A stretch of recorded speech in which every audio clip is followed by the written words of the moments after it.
So ayan, magandang araw mga kapadge. So bagong update ngayon mga kapadge. Ito, may Phantom Market tayo. May Aeon of Stars and Celestial Visitors. Wow, ang daming bago mga kapadge. Check muna natin tong Phantom. Pero hindi natin muna bubuksan na. Check lang natin yung makukuha dito. Kung anong cosmetics to. Parang Alienware siya. Kasi nga, ang ano nito is parang Lotus ng StarCraft. Kung di ako nagkakamali Yun yung ano nila ngayon, collaboration. Then pagdating naman sa weapon, ito makukuha natin. Wow, ganda ng weapon mga kapadyo. Ang ganda ng cosmetic ng weapon. Then ito naman yun sa frame niya. Itong Aeon of Stars. Ito naman yung makukuha natin. Ito na check natin. Ito yung nakuha natin. Ano bang basa dito? Psionic Purity Frame. Ito yung nakuha natin. Ganda. Then may choices tayo. Bawat class meron tayong makukuha ito. So syempre ano tayo, Blood Knight tayo. Ito yung for Blood Knight. Then okay natin to. Kasi ito yung cosmetic na para sa atin. Free weapon yan. Ang ganda rin. May shining shimmering na naman na kumikinang-kinang. Yan na maganda, may mga blazing siya. Then may 2-star na Bane Boil na free. And then ito mga cosmetic mga reward lang to.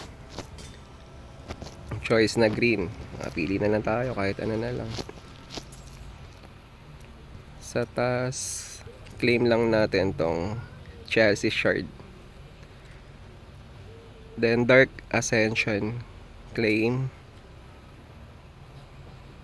May natin puntahan yan. Then Celestial Visitors. Ito yung bagong cosmetic ng pet. Surgeling Butas.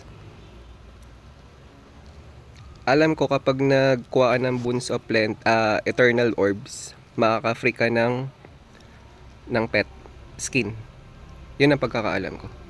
Kasi yun yung nabili ko dati is free. Free na ano. Etong gamit ko ngayon. Wait lang. May nakaligtaan. So ito yung nakuha natin. Itong gaganda itong dalawang to. Ito yung gamit natin. Na familiar ito Yan yung nakuha natin. Dalawa na yan Ayan, pati ito. Pag nag-aabil kasi tayo ng mga Boots of Plenty. Eternal Orb, sorry. Yan yung makukuha natin. Sa frame, suotin natin yung bagong frame. Ito, ang ganda. Free na frame. Layan na natin yung frame.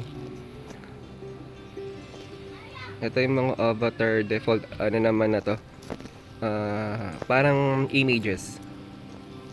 So, ayan, sinuot na natin. Check pa natin kung ano yung mga bago sa events. Ito nga yung Phantom. Pero mamaya ko na siya i-dodraw. Kasi mag-purchase tayo ng konting orb. Mga 2 draw tayo mga kapadge. Iko-content din natin yun.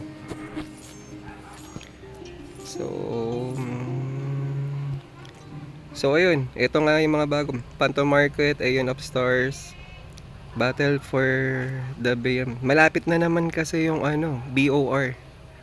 So nagpapalakas na yung mga ibang player. So claim lang natin tong Resurgent,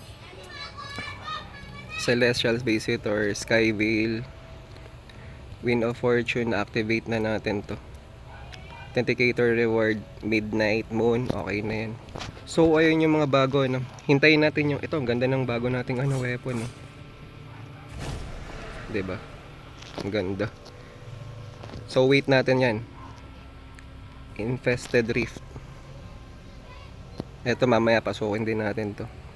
Hindi ko pa alam kung anong meron dito Infested Rift, forces from beyond Sanctuary have affected the Elder Rift. Using rare crest may spawn as an infected Rift modifier.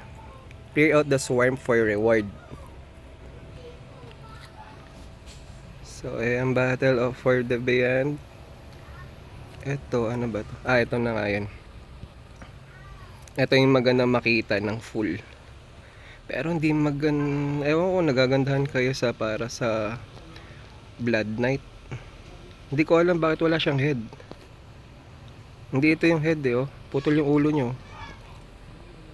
So wala talaga siguro siyang head. Hindi ko sure kasi nakalagay dito yun. Kung makikita nyo, walang head yung cosmetic. 'Di ba? Ang cosmetic lang niya is parang Alienware sa body frame lang niya. Anong tawag dito? Swarm of Monarch Armor. Swarm of Monarch Weapon. And then yung frame. So ayan mga kapadge, good luck sa atin pag na draw natin yung 2 draw siguro mga kapadge. Sana maka-jackpot tayo din. So ayun, thank you mga kapadge sa bago nating binigay ni Blizzard na weapon. And kung papala rin dun sa bagong cosmetic na Phantom. Yan, i-check natin yan kung makukuha natin yan. So ayun, maraming salamat mga kapadge. Huwag kalimutan mag-like, share, and subscribe sa munti natin channel, Kapadge TV. Thank you and goodbye.